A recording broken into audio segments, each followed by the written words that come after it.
बोलो श्री प्राणनाथ प्यारे की जय, सतगुरु महाराज की जय।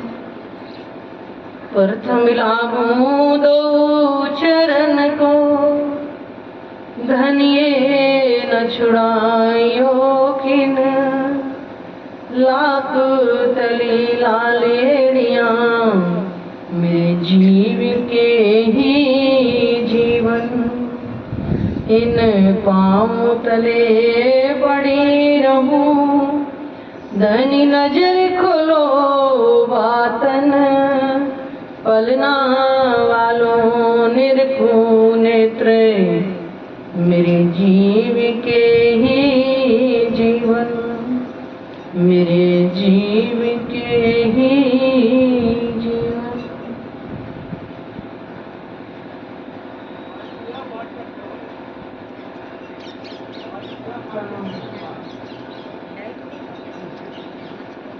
ये प्राणनाथ जी की वाणी है और कलश हिंदुस्तानी।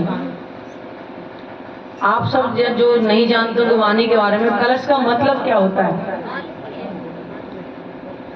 जैसे एक मंदिर होता है, उस मंदिर के ऊपर गुम्मट होता है, उसके ऊपर कलश चढ़ाए जाते हैं। शायद यह मंदिर पीछे मैंने देखा भी था। कलश मंदिर से बहुत ऊंचाई पे होता है। ऐसी कलश की वाणी कही गई है जो हमारा मार्गदर्शन करती है। प्राणनाथ जी हमें बता रहे हैं, इसमें है पंथ पैरों की खेचा खेच। खेचा कैसे एक बार पता चल जाता है, इसमें समझ में आता है कि खेचा खेच वाला आपस में विरोध।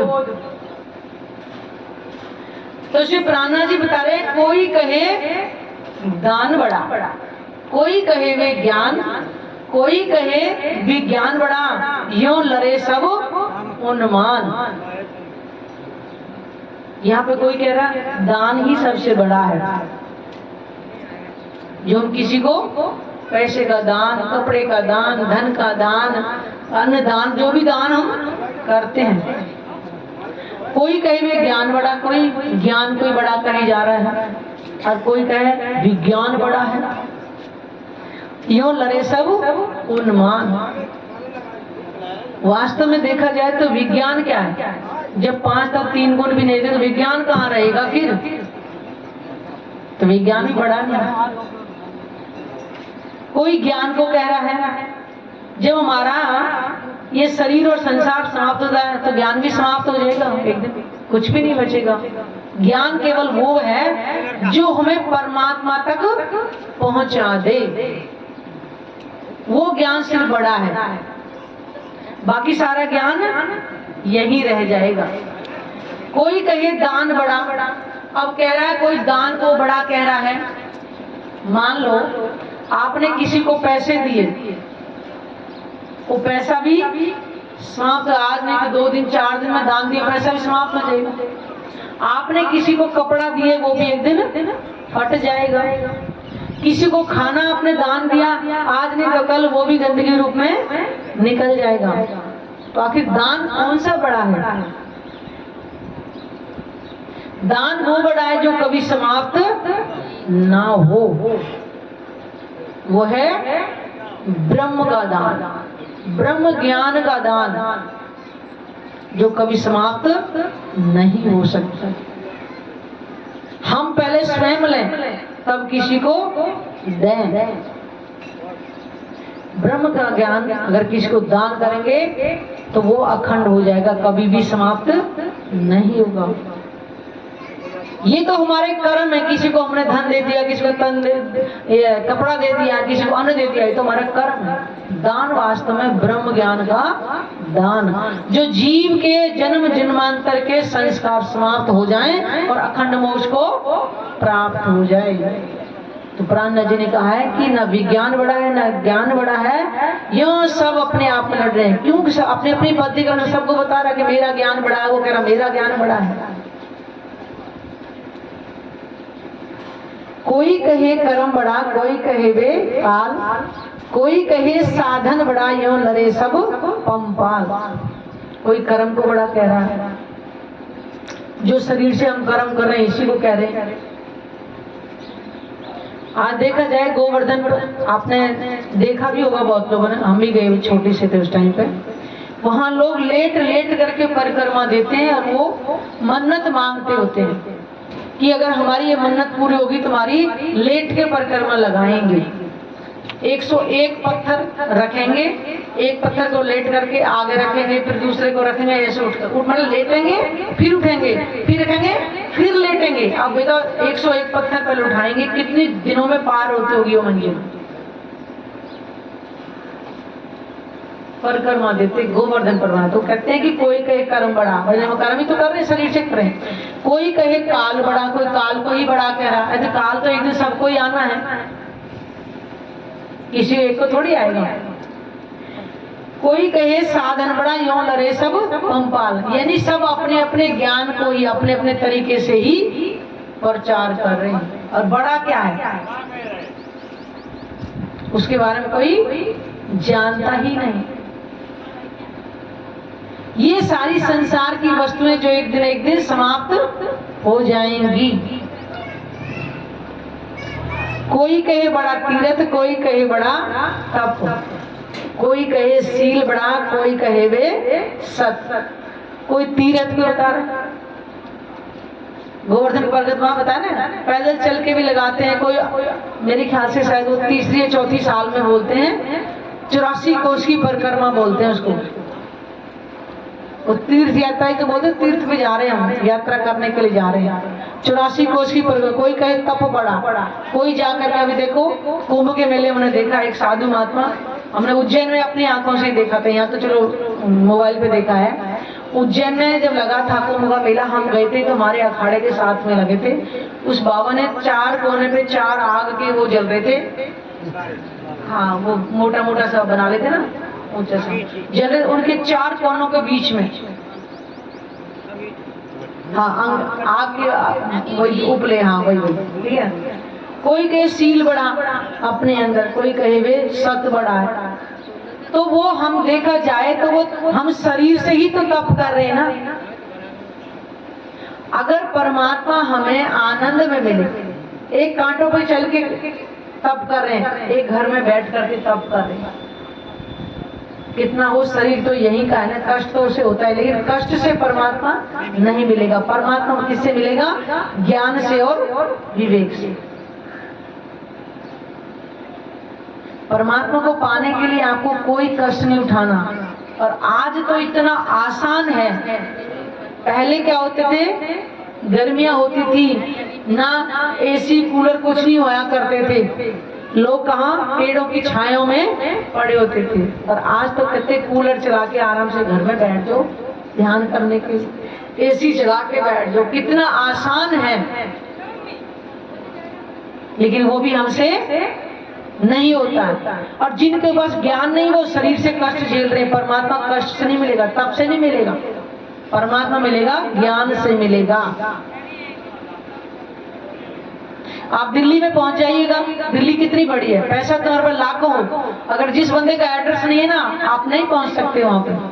आप नाम से भी नहीं पहुंचोगे जब तक आपको उसका पॉकेट नंबर नहीं पता होगा, सेक्टर नंबर नहीं पता होगा, उसका हाउस नंबर नहीं पता होगा। इसलिए कहते ज्ञान बड़ा ना, ज्ञान का मतलब वहां पहुंचने के लिए साधन। इसलिए कहते ना तप बड़ा ना सील बड़ा, कोई कहे सत बड़ा। अरे सत बड़ा है तो सत की तरफ मुड़ेंगे तभी तो बड़ा कहा जाएगा। सत्य कौन है? एक ही परमात्मा सिर्फ, और कोई बड़ा है ही नहीं। और उसके पास जाने के लिए मार्गदर्शन नहीं है तो कैसे पहुंचेंगे?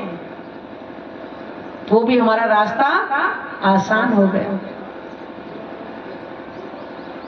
बता दिए ना, यहीं बैठे बैठे हमारी सुरता परम धाम में जाती है। जो दुनिया निराकार का ध्यान कर करके निराकार में ही समा जाती है। आज का निराकार के पार के तीन पार के भी पार, ये 14 लोक का ब्रह्मांड शास्त्र निराकार मंडल तक निराकार ही कहा जाता है, जिसका कोई आकार नहीं। जब मिट जाएगा तो आकार ही कहाँ रहेगी?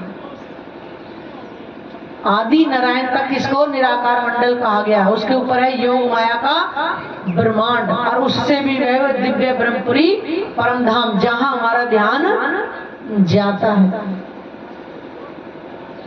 जब उस सत परमात्मा तक हम पहुंच सकते हैं।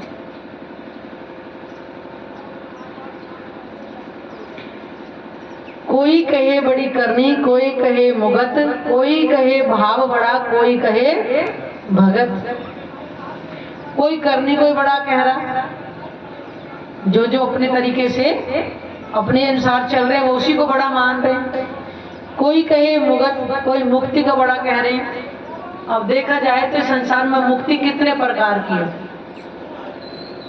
हाथ खड़ा करो, ऐसे नहीं। कितने प्रकार की मुक्ति है? 4 प्रकार की। सालोक, सामीप्य, सारूप और सायुज। और ये मुक्ति कहाँ की है? माइक बोलिए, माइक बोलिए।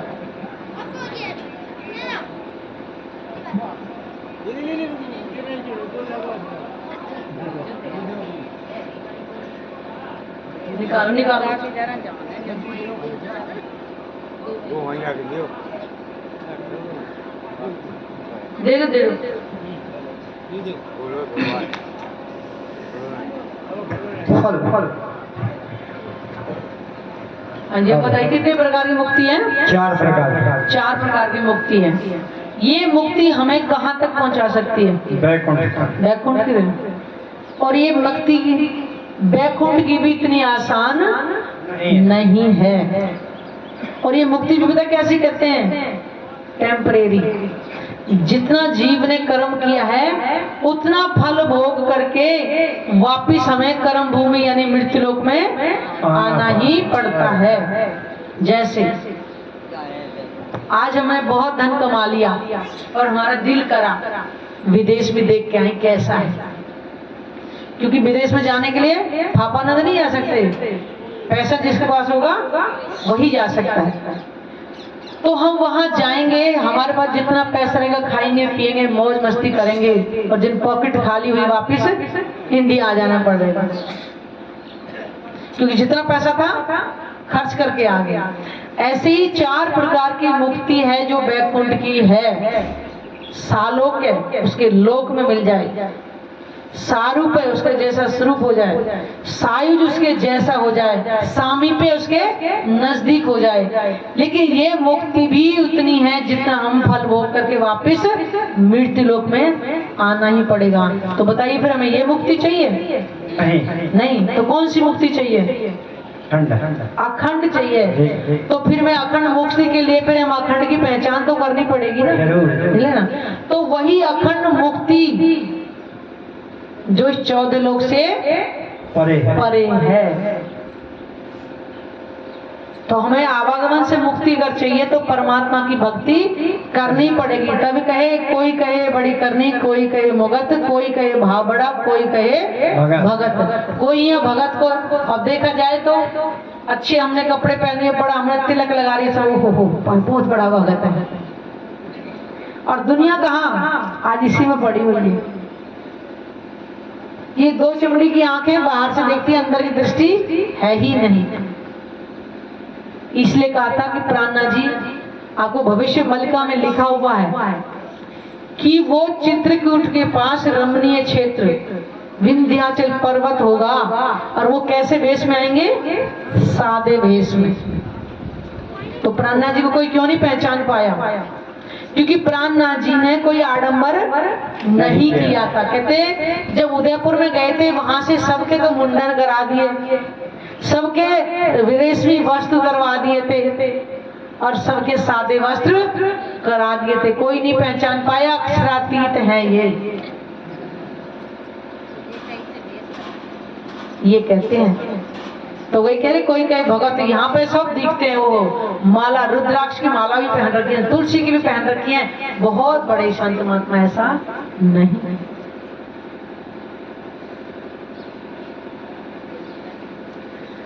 कोई कहे कीर्तन बड़ा, कोई कहे श्रवण, कोई कहे बड़ी वंदनी, कोई कहे अर्चन।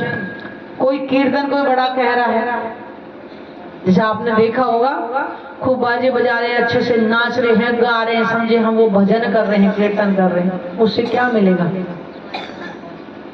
क्या मिला?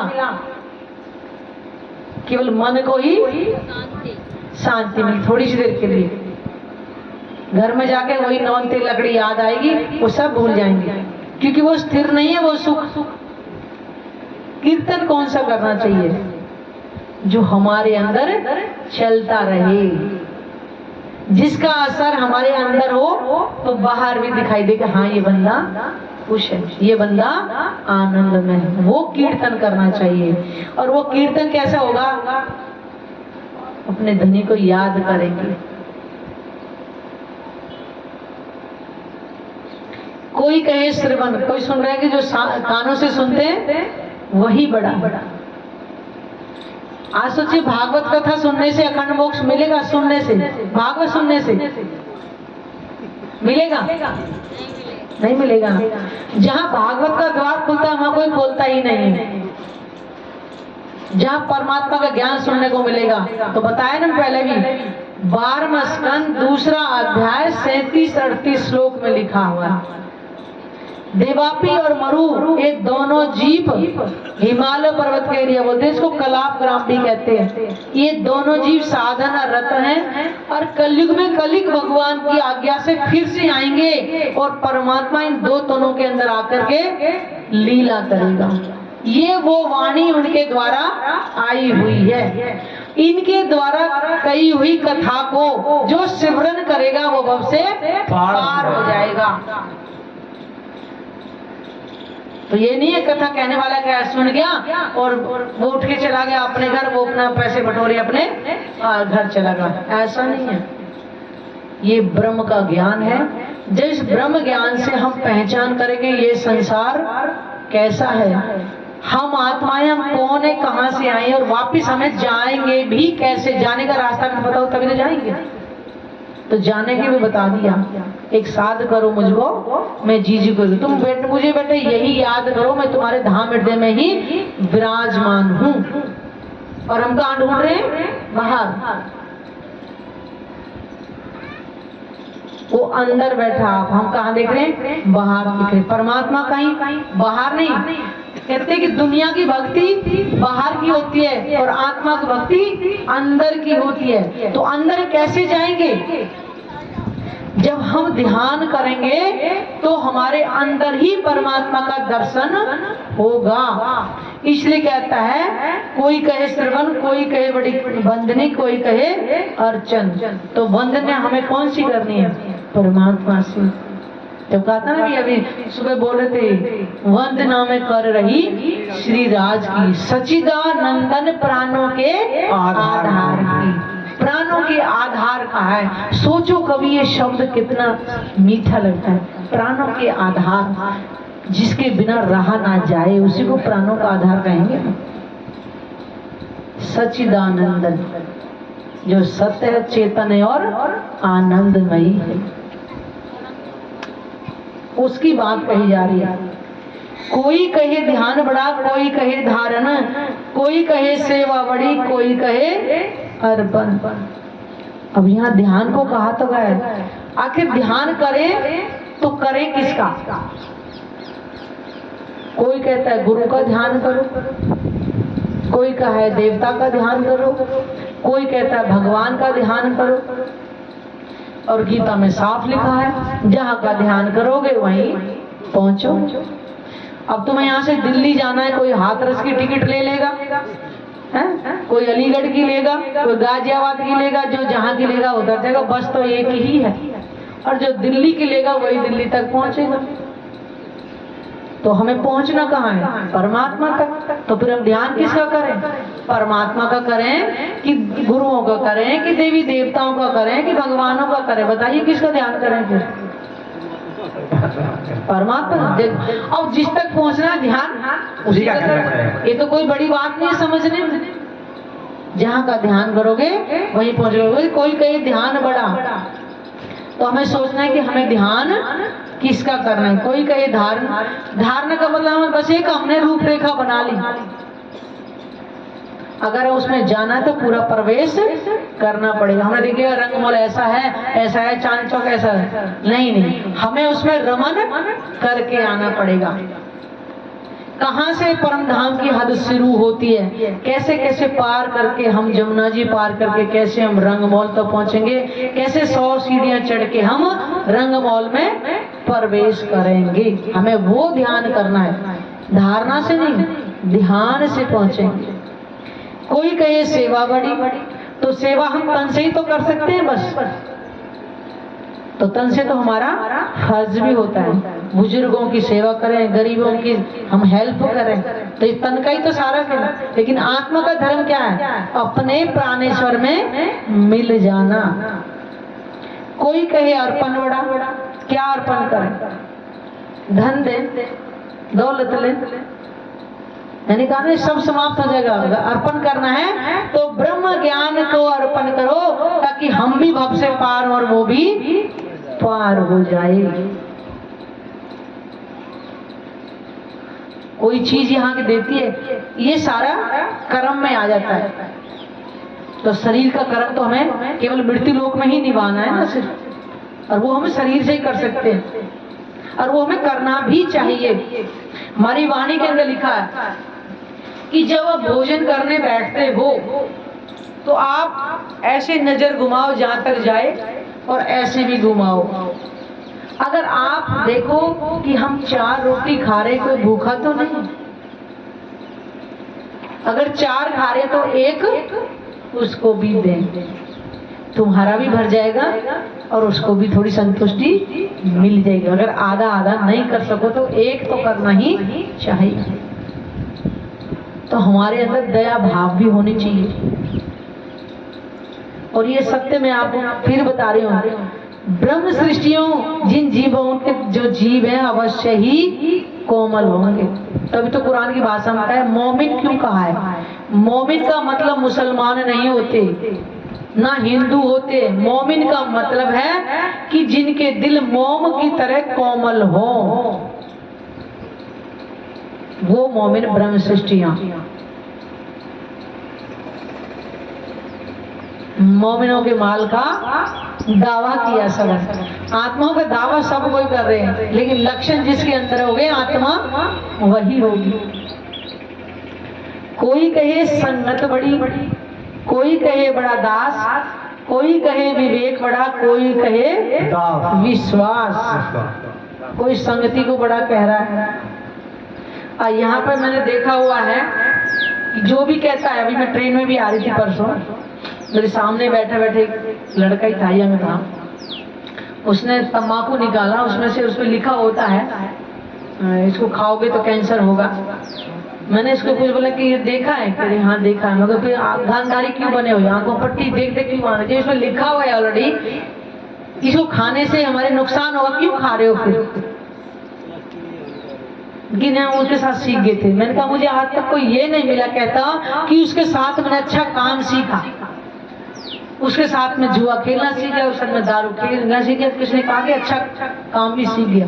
तो इसलिए कह रहे कोई कहे संगत बड़ी, कोई संगति को बड़ा कह रहा है, कोई कहे बड़ा दास, कोई दास भक्ति को बड़ा कह रहा है, कोई कहे विवेक बड़ा और कोई कहे विश्वास।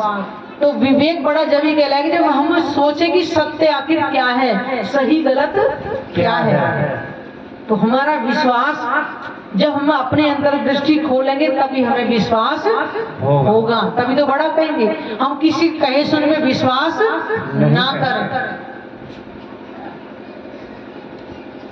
पहले देखें परखें फिर लें, उसको कहते हैं विश्वास। कोई कहे आत्म बड़ी, कोई कहे पर आत्म, कोई कहे अहंकार बड़ा जो आद का उत्पन्न। कोई क्या कह रहा है? आत्मा बड़ी है, कोई पर आत्म को बोल रहा है। और यहाँ किसी को पता नहीं आत्मा क्या है और पर आत्म क्या है। सब जीव को ही आत्मा आत्मा कहे बैठे। अरे मेरी आत्मा भटक रही है, उसकी आत्मा दुखी हो रही है, अरे उसकी आत्मा ये करेंगी, आत्मा वो करेंगी। अभी ये सोचो कि आत्मा है क्या? वो परमात्मा का अंश आत्मा इस संसार में नहीं आ सकती। वो किसको क्यों दुखी करेगी जब आत्मा न मारती न मरवाती न जन्मती न जन्म लिया है न जन्म लेगी। गीता में लिखा हुआ है तो परमात्मा फिर वो है कहाँ जहाँ की बात कही जा रही है? वो आत्मा परमधाम के अंदर ही इस खेल को देख रही है। जैसे हम बिस्तर पर बैठते हैं और बैठे बैठे सो जाएं, तो सोने के बाद हम नींद में चले जाते हैं, तो बिस्तर नींद क्या सपना आता है ना, तो सपने में हम देखे कहीं दूसरे शहर में पहुंच गए, तो हमारा शरीर गया होता है कि हमारा केवल चित्त ही गया होता है? चित्त गया होता है ना। और जब उठेंगे बिस्तर पे तो वहीं पे होंगे शरीर से। ऐसे ही ब्रह्मात्माएं अपने आप को सपने में देख रही हैं इस संसार के अंदर, और जब वो सपना टूटेगा, ब्रह्मात्मा परमधाम में खड़ी होंगे, संसार का प्रलय हो जाएगा। वहां है आत्मा। और पर आत्म किसको बोला है? आत्मा असल तन जो परमात्मा, उसको कहते हैं पर आत्म। और पर आत्म की नजर है आत्मा जो इस संसार को देख रही है, वो है पर आत्म। पर आत्म बारे में तो कोई भी नहीं जानता इस शब्द को। कोई कहे आत्मा बड़ी, कोई कहे पर आत्म। आत्मा और पर आत्म एक ही चीज है। पर आत्म की नजर कोई आत्मा कहा है जो इस संसार के खेल को देख रही है। कोई कहे अहंकार बड़ा। अब देखे जाए अहंकार तो सबको ही जानता होगा। इस संसार में हर किसी के अंदर अहंकार है, किसी भी तरह का हो, चाहे धन का अहंकार हो, चाहे 4 पुत्रों का अहंकार हो, चाहे जमीन जायदाद का अहंकार हो, कुछ भी हो। और कहते जबकि अहंकार कहते विनाशकारी होता है।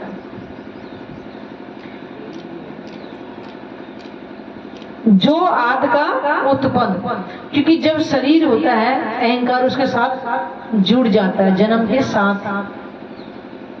लेकिन आत्मा तो जन्म के साथ नहीं आती, पर आत्मा तो आती नहीं, तो बड़ा कौन?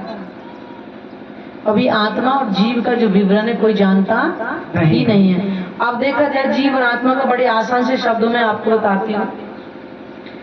जब ब्रिज के अंदर कृष्ण जी का जन्म हुआ, उस टाइम नाम नहीं पड़ा था, गोकुल में पहुंचे जब नाम पड़ा था, ठीक है, तो कृष्ण जी के अंदर पार्वती की शक्ति आई थी। और जो गोपियां थी जो बधाई देने के लिए आई थी, वो 12-12, 13-13 साल की थी। तो आत्मा की नजर 12-12, 13 साल में आई, तो यहाँ की तो नहीं थी। तो कैसे कहते कि जन्म के साथ ही आत्मा आती है? नहीं, ये परमात्मा को पता होता है कौन सा जीव है, कितने तप इसने कर रखे, कितना जीव है निर्मल है, तो वो आत्मा की नजर उस पे आती है। अभी आत्मा जीव का बेवरा ही नहीं जानते। जीव कोई आत्मा, जीव कोई आत्मा कहीं बैठे। मुंडक उपनिषद मैंने कल भी बताया था, उसमें साफ लिखा है जीव अलग है, आत्मा अलग है। जीव विष्णु भगवान का अंश है, जो पैदा होने से पहले ही गर्भ में ही जीव आ जाता है।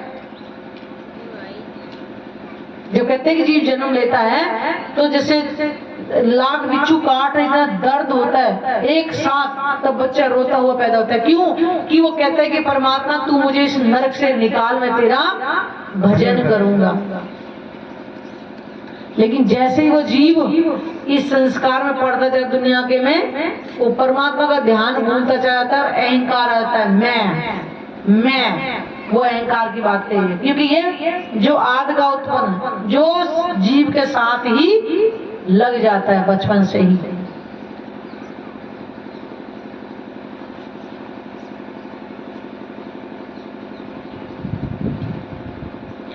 कोई कहे पार ब्रह्म बड़ा, कोई कहे पुरुषोत्तम, यो वेद के बाद अंधकारे करें लड़ाई धर्म। कोई पार ब्रह्म को बड़ा कह रहा है, कोई पुरुषोत्तम।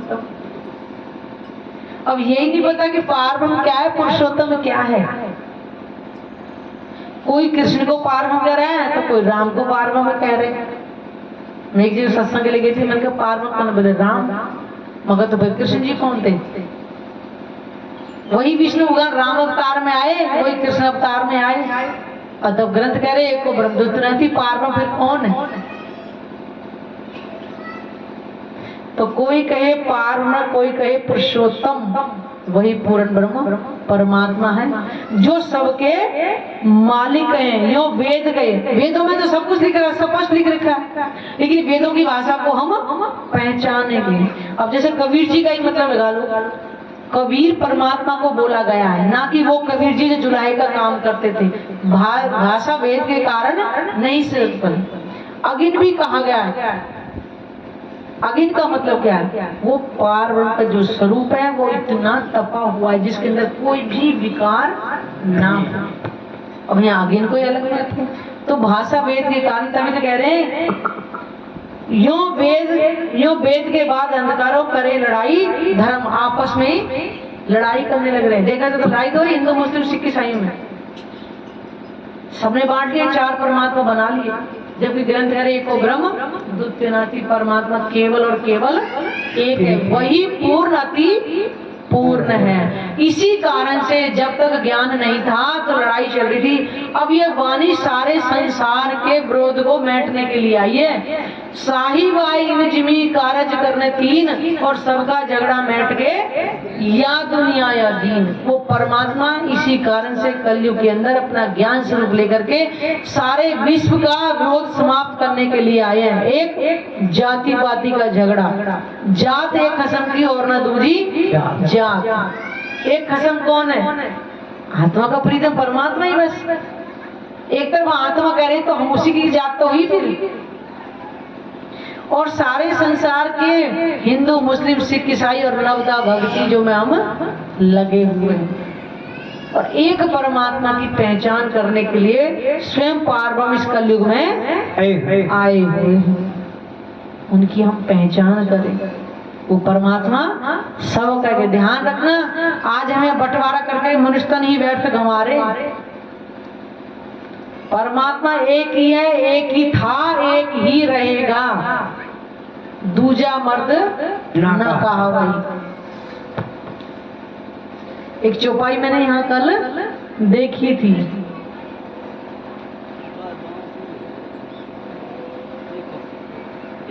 पार ब्रह्म तो पूर्ण एक है, ये तो अनेक परमेश्वर का है, अनेक पंथ शब्द सब जुदे जुदे और सब कोई शास्त्र बुलावे। परमात्मा केवल एक ही है, लेकिन लड़ झगड़ के सबने अलग अलग कर लिया। हो ही नहीं सकता। मैंने कहा ना, कल भी कहा था, हमेशा कहूंगी, ये केवल जवान से हम बांट रहे हैं। इसमें ताकत है तो ब्रह्मांड को बांट के दिखाओ। लगाओ कोई अपना सूर्य अलग से लगा दो, हिंदू अपना, मुस्लिम है कि हमारा सूर्य, तुम दूसरा ले लो कोई और। है सकती ताकत किसी के अंदर नहीं।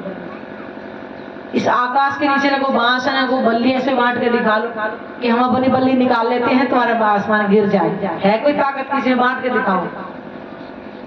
इसी कारण से प्राणनाथ जी इस संसार में अपना ज्ञान स्वरूप लेकर के आए हैं। पूर्ण परमात्मा सबकी पहचान करे, वो सबका साहिब एक ही है। तभी तो कहा था, निज नाम श्री जी साहिब जी अनादि अक्षराती सो तो अब जाहिर हुए, सब विद वतन सहित। अब कलयुग में अपने धाम की, अपने स्वरूप की, अपनी लीलाओं की, इस संसार की सारी पहचान कराने के लिए आए हुए हैं, जिनको हर हिंदू रोज बोलता है खूब घंटियां टल्लियां बजा बजा करके, तुम हो एक गोचर सबके प्राण सबके प्राण पति। तो सबके प्राणों के पति एक ही है, अलग नहीं है। हम उनको पहचाने कि वो कैसे हैं। इसलिए मनुष्य तन रहते थे, सबसे यही आग्रह है कि ये जितना भी विरोध है इसको छोड़ो। आप आत्मा हो तो आत्मा स्वरूप में आओ। एक तरफ आत्मा कह रहे हैं और एक तरफ अपनी आत्मा को छोड़ करके बाकी सबको लगे हुए। मान लो पत्नी है, अड़ोस पड़ोस को खूब हलवे पूड़ी खिला रही है, पति बेचारा भूखा उसमें बैठा हुआ है घर के अंदर, तो पत्नी को प्रेम करेगा क्या? कितनी बेहूदी है, सामान में ला के देता हूँ, खिला पड़ोसों के रही है। वो आज कर रहे हैं ना, एक तरफ आत्मा कह रहे हैं और एक तरफ हम पीपल पर जल चढ़ा रहे हैं जाकर के। क्या कर रहे हैं? वास्तव में देखा जाए पीपल की पूजा कैसे चली थी। पहले क्या होता था, ये जो लाइटें चल रही है ना, ये नहीं होती थी पहले।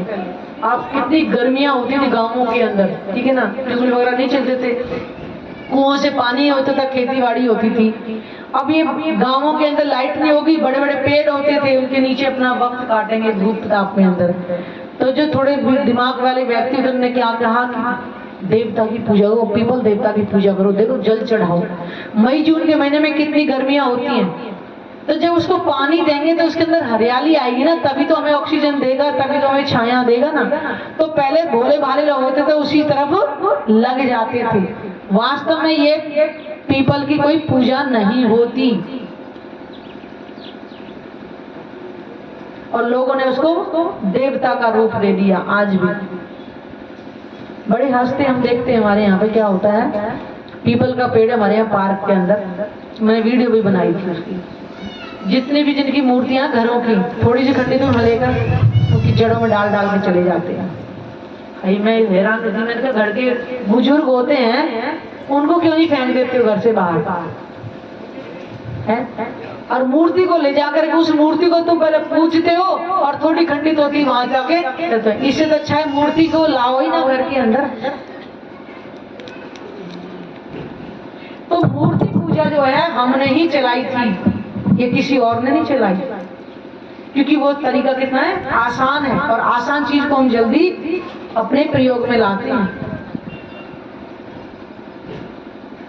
आज मनुष्य तन की सार्थकता को समझें, ब्रह्म की पहचान करें, और कलयुग का अंत समय चल रहा है।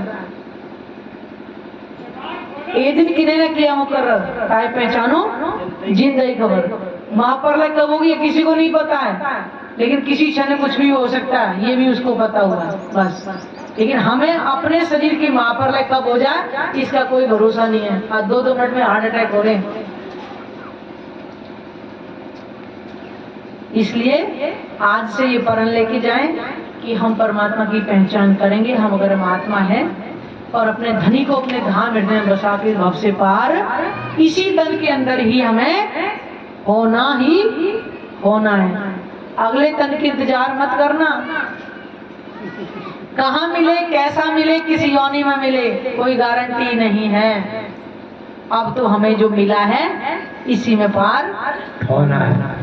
बोलो श्री प्राणनाथ प्यारे की जय, सतगुरु महाराज की जय, धाम के धन्य